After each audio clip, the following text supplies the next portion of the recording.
नमस्ते मित्रों, आज हम पढ़ेंगे चैप्टर नंबर 2 जिसका नाम है gone with the scooter. Let's us read. चलो पढ़ते हैं। It was a summer afternoon. Gopi was sitting in the veranda reading a book. Suddenly he heard something rustling past the falling with a thud in the garden. He wondered what it could be. Perhaps it was a mango falling from the tree.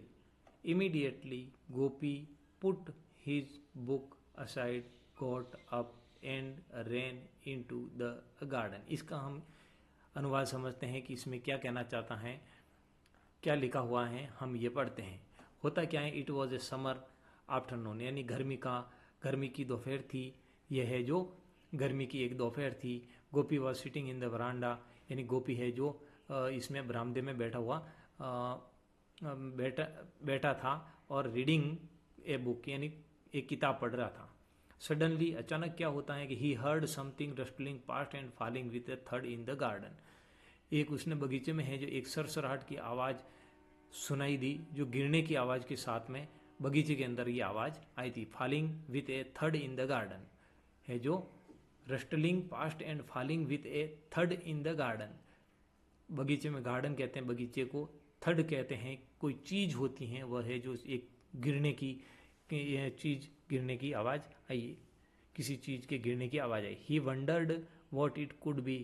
He wondered got, शायद ये पेड़ से गिरता हुआ कोई है जो wonder what it could be, यह है जो क्या हो सकती है, एक आश्चर्य से सी। परहैप्स, ये शायद क्या हो सकती है। It was a mango falling from the tree, यह है जो एक पेड़ से आम गिरती हुई हो सकती हैं।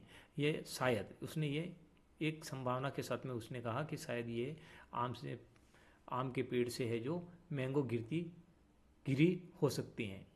उसके बाद में गोपी है जो इमीडिएटली, गोपी क्या, पुट हिज बुक असाइड, उसने है जो गोपी पुट हिज बुक असाइड, यानी उसने जो बुक को है जो साइड में उसने रख दिया, एक तरफ रख दिया, और है जो एक तरफ रखने के बाद में उठा और बगीचे की तरफ भागा।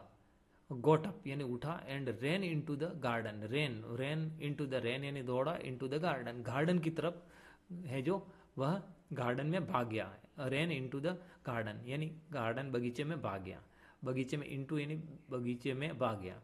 अब आगे हैं, इसको पहले हम रीड करते हैं। He searched in between the thick grass near the garden fence, but he found nothing.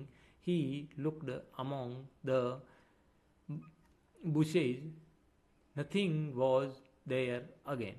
Then his eyes fell on a heap of dry leaves. There was a white ball on the heap. Gopi reached out and took the ball in his hands. It was a hockey ball. अब इसका क्या होता है बच्चों कि ही surge इन है जो between, यानी है जो surge in between the thick grass near the garden fence, यानी गार्डन की जो है जो उसकी बाढ़ है, बगीचे की जो बाढ़ है उसके पास में है जो घनी घास है, उसमें है जो वह उस घनी घास के बीच में है जो वह ढूंढता है लेकिन उसको कुछ भी, बट ही फाउंड नथिंग, यानी वहाँ पे है जो बट ही फाउंड नथिंग, यानी वहाँ पर उसको कुछ भी नहीं मिला। ही फाउंड नथिंग यानी कुछ भी नहीं, फाउंड यानी ढूंढा, उसको कुछ भी नहीं मिला वहाँ पे, यानी उसने ढूंढा तो कुछ भी नहीं मिला। ही लुक्ड अमॉन्ग द बुसेज, यानी बुसेज यानी झाड़ियों को कहते हैं। ही लुक्ड अमॉन्ग द बुसेज यानी वहाँ पे है जो झाड़ियों के बीच, उसने झाड़ियों के बीच में देखा, वहाँ भी उसको है जो कुछ नहीं मिला, है ना। नथिंग वॉज देयर अगेन, यानी वहाँ नथिंग वॉज देयर अगेन, दोबारा वहाँ पे है जो झाड़ियों के बीच में उसने ढूंढा तो, लेकिन वहाँ पर भी उसको कुछ भी नहीं मिला। Then his eyes fell on a heap dry leaves, यानी सूखी पत्तियों के ऊपर एक ढेर पड़ा था, उसके ऊपर उसको है जो उसने ढूंढा तो वहाँ उसने कुछ देखा। That is a white ball, वहाँ पर है जो वॉज ए वाइट बॉल थी उस ढेर के, बॉल ऑन द हिप, यानी Gopi reached out and took the ball, उसने जो गया और है जो बॉल को ले लिया। It was A hockey ball, ये हॉकी की बॉल थी, उसने वहाँ से उठाया और